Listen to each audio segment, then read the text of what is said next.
The View, Oregon Set of Views of the Majority, from James Bryce, Modern Democracies. What is public opinion?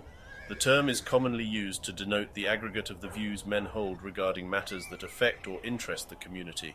Thus understood, it is a congeries of all sorts of discrepant notions, beliefs, fancies, prejudices, aspirations.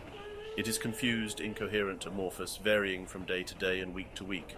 But in the midst of this diversity and confusion, every question as it rises into importance is subjected to a process of consolidation and clarification until there emerge and take definite shape certain views or sets of interconnected views, each held and advocated in common by bodies of citizens.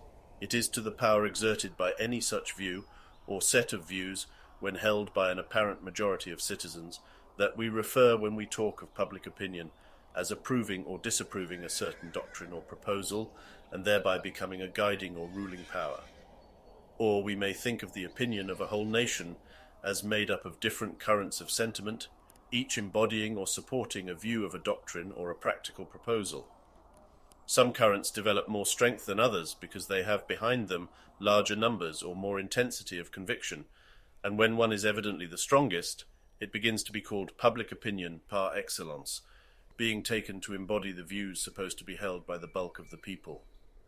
Difficult as it often is to determine the relative strength of the different streams of opinion, one cannot measure their strength, as electric power is measured by volts. Everyone admits that when one stream is distinctly stronger than any other, that is when it would evidently prevail if the people were called upon to vote. It ought to be obeyed. Till there is voting, its power, being open to doubt, has no legal claim to obedience. But impalpable though it may be, no sensible man disputes that power, and such governing authorities as ministries and legislatures are obliged to take account of it and shape their course accordingly.